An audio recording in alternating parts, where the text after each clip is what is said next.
Hello everybody. My name is Ellie Bowett. I'm the regional lead for Northern Europe at APMG International. Like most of us, at the moment, I am stuck working from home, but I've got a cup of coffee and I've been lucky enough to catch up with Melanie Franklin for a couple of minutes. Melanie is a board advisor and director of Agile Change Management. Melanie, first of all, how are you? I'm fine, actually. I've been in lockdown for 3 weeks now because I'm in Spain. So it's a little bit ahead of some of the countries in Europe, but a little bit further behind Italy. And we've got at least another 3 weeks to go before we get any kind of relaxation of what are incredibly strict rules. So I don't leave my house without my gloves and my mask on, my face mask. And I can only go out for shopping, and that's basically once a week. And I can go and put the garbage out, and that's about it. Wow, amazing times. Melanie, can you give us a little bit of advice for people that are in the same position as us, working from home, perhaps furloughed and not working so much at the moment? How can they kind of get through these lockdown times? Well, I've been speaking to a number of people who are completely freaked by it, to be honest, because they're not used to working from home at all. And I've worked with others who have been furloughed and are struggling to find some kind of structure. And I think that is really the secret. I haven't stopped work since I started the lockdown. I've worked 6 days a week, Sunday through Friday, because I work in the Middle East as well. So I always work on Sundays. So I've done sort of 18, 20 days now in my normal sort of work environment. And the key thing for me that keeps me so optimistic is that I've got a really strong structure to my day. I have the start of my day, I have all of the meetings planned, I have the time when I'm supposed to be creating things, and I'm taking this opportunity to step back, and when I've got some thinking time, I'm trying to think ahead all of the time to a point where I know we will return to work, and in fact we're going to be so rushed off our feet that we will look back, if we're not careful, and kick ourselves for not using this time effectively. I used to be global head of business continuity and disaster recovery. So crisis management was one of my jobs for several years. And I went through 9/11 and the Asian tsunami. I've been through numerous terrorist atrocities and lockouts of buildings and all sorts of things. And the one thing that I've learned from all of that is that if we fail to use the time, when you look back 3, 4, 6 months after the crisis situation, you think, oh, when we were just sat around and we couldn't get into the building and we couldn't do this and we couldn't do that, you actually kick yourself for the fact that you didn't get on with things that you think, oh, but that was on my to-do list. And that moment has passed. And so I think it is a case of the sorts of things I'm suggesting is that there are lots of things where when you're in the heat of getting work done quickly, you think, oh, if I had a quick checklist for that, or if I just templated that, or if I just had some standard email wording for that, or what about a simple presentation? Because I'm always giving these messages to my stakeholders. You think, well, now's the time to step back and create it, so that you can use it and use it and use it again once you get back to work, so you can speed things up. So I think there's no reason, even if you're furloughed, not to step back and go, actually, there's things I could do to organise how I approach things, and that this is now the time to do it. I'm in no way suggesting that anybody's going to go back to a sort of 9 till 5. I mean, I'm working with a lot of colleagues who are working sort of 7 till 9:30 in the mornings, because then at 9:30 they start homeschooling. They come back online for about 90 minutes at lunchtime, and then they start again at about 3:30. So they've got a sporadic working day, but because they're homeschooling their kids, that seems to work for them. I've got other people who are slower in the mornings when they don't have a commute, but once they get going, they tend to work later into the evenings. So I'm working with lots of people with lots of different styles, but the thing that they all have in common is they're getting stuff done. So I think there's being productive, being structured about your productivity really works. And I saw lots of things online about, oh, it's the weekend, what weekend? But I think you can sort of structure a weekend. If you've been doing things during the week, you can actually say, you know what, it's now 4 o'clock on Friday, I'm off for the next couple of days. In this household, by the way, we celebrate the cocktails because we decided to sort of put a line under the working week.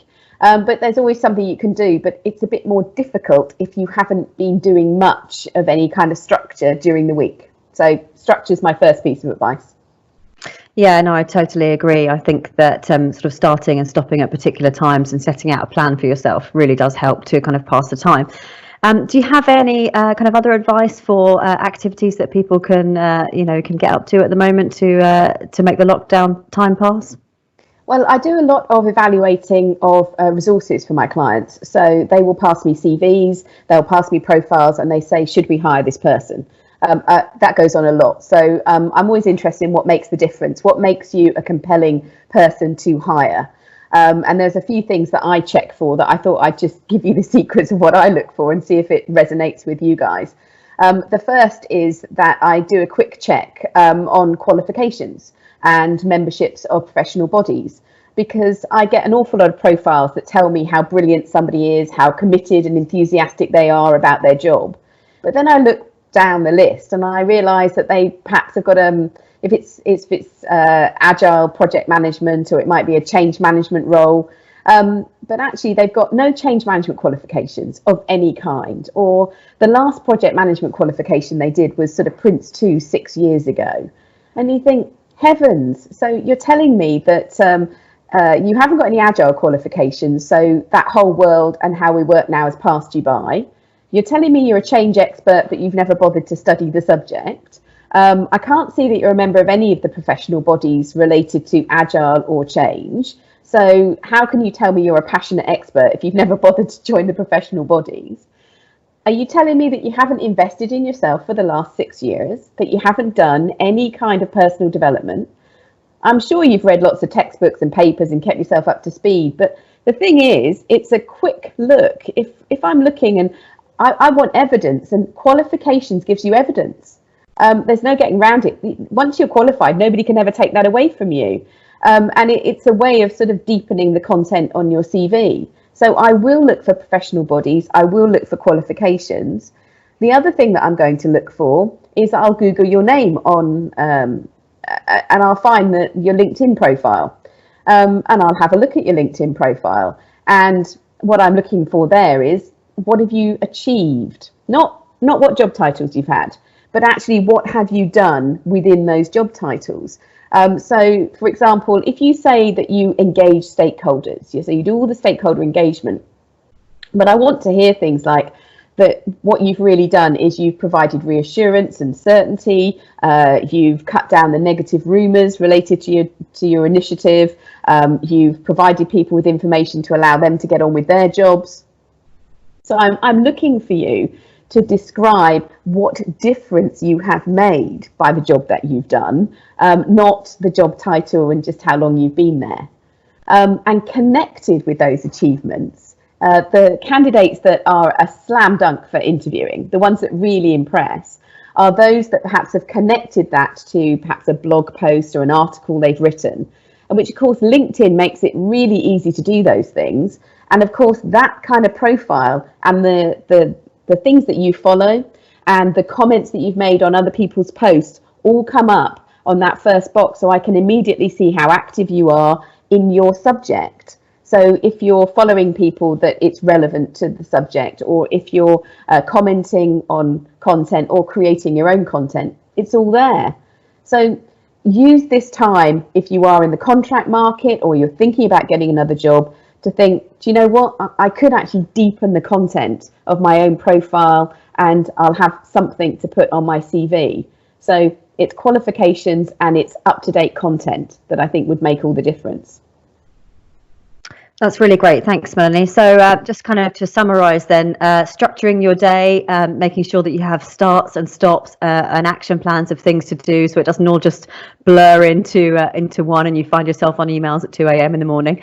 Make sure there's time for a cocktail, of course.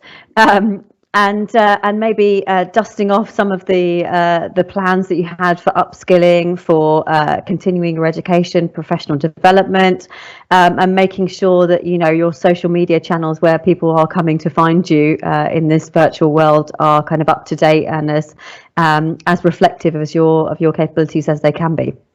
Yeah, and I'm trying to live the dream myself, because I've got a couple of textbooks that I'm reading on neuroscience at the moment. I've signed up for an online course that comes up with the qualification as well. And I'm also trying to create new collateral. So I'm not just sitting here sort of saying what others should do. I'm also putting that in. So I've got a list of webinars and I'm ticking those off. So I'm really busy, but I'm bothering to spend one evening a week listening to a couple of webinars, and I bother to take the notes from that. As I said, I'm studying. I've got some pre-course now for an online qualification I'm taking next week, so that I'm also keeping my own CV up to date. So it's all about sort of, being authentic, I hope. That's great. Thanks very much, Melanie. It's always great to catch up with you, albeit virtually. I hope to see you in real life in the near future. Any last words of wisdom?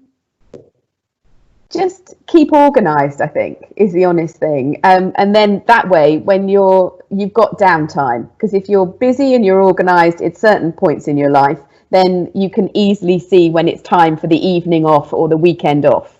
And I think that gives you some kind of ability to tell the difference between the two. And that, I think, is part of keeping you sane. Great. Thanks so much. Okay, so that's it from us for now, everybody, and stay safe and stay at home. And we look forward to seeing you all soon. Bye.